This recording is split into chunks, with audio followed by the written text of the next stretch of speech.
Good morning everyone. Ang topic natin ngayon is about buying a house. Worth it pa bang bumili ng bahay ngayon? Kasi maliban sa medyo mataas yung interest rate, medyo mahal na talaga yung mga ibang bilihin, di ba? So parang worth it pa ba? For me, if you're ready, it's worth it. So, pero dapat din nating tandaan na hindi naman kailangang i-rush yung lahat na kailangan hanggang 50% na ng income mo yung housing allowance mo or mortgage or kahit sa rent, 'di ba? So kasi meron tayong mga rule of thumbs, at least 30% below ng ating income ang ating rent or ang ating mortgage. That means it includes yung mortgage natin, yung ating utilities, property taxes, 'di ba? For me, it's worth it pa din kasi yan talaga ang pinakamalaking amount sa ating budget line. So kung nagba-budget kayo, so yun ang pinakamalaking expenses. So as much as we can, kung habang bata pa tayo, mas maganda kung mawala na yung malaking expenses na yan. So meaning, in our maybe late 50s or syempre tayo, like mga immigrant, di ba? So medyo late na tayo ditong nakarating. So late na rin tayo nag-start. So siguro by 60s, yung iba sa atin may mga mortgage pa. So if we're ready, um, mas maganda na maagang matapos yung ating mga bayarin sa bahay. Hindi yung parang 75 ka na meron ka pang mortgage. So at least kung nag-retire na tayo by age of 65 or 60, depending kung gaano kayo ka-ready mag-retire, wala na tayong rent, wala na rin tayong mortgage. So kung meron lang, syempre property tax, hindi natin matatakasan yan.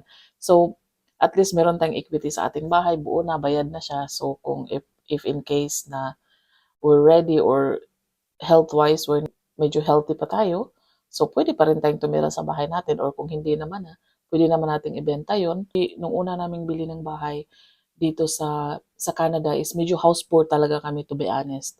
Kasi number one, bumili kami ng bahay, tapos yung meron kaming car loan pa. So yung car loan guys, like isa talaga siya sa mga culprit kung bakit tayo naghihirap.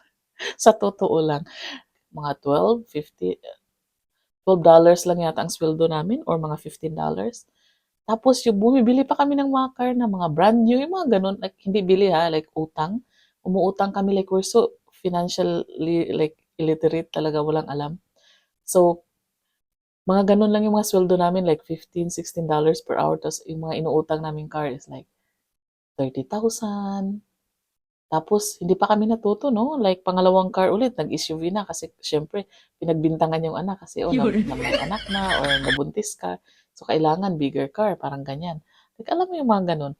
But anyways, I guess lahat naman tayo natututo sa ganyan. Like, it's a lesson learned for us.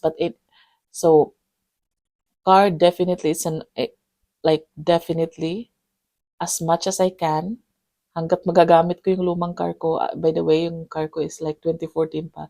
So, hangga't kaya pa niya, I'm not gonna buy anything new. Um, kasi ang sarap ng feeling pag wala kang babayaran na, I don't know, 500, 600. Hindi ko sure kung magkano na yung mga cars ngayon. So, yun yung mga nagkakamali kami nung una namin bili ng bahay. Meron kaming car loans plus yung mortgage. So, medyo hirap tayo. Medyo plus yung property tax pa, plus yung mga kung ano-ano pa, like utilities. So, medyo house poor tayo ng very, very light. Hindi lang very light, I think it's almost like mataas, medyo mataas.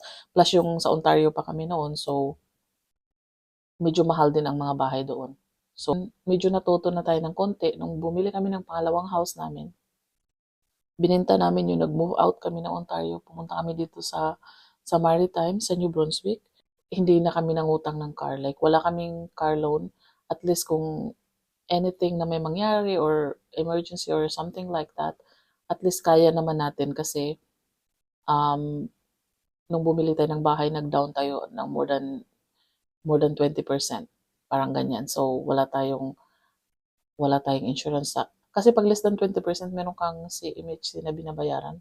As much as we can, kung pwede lang naman na 25% or 28% na ganyan ang sa housing, yan, kasi hindi lang naman yan ang mga expenses, di ba? So yun, malaking tulong pag wala kayong car loans.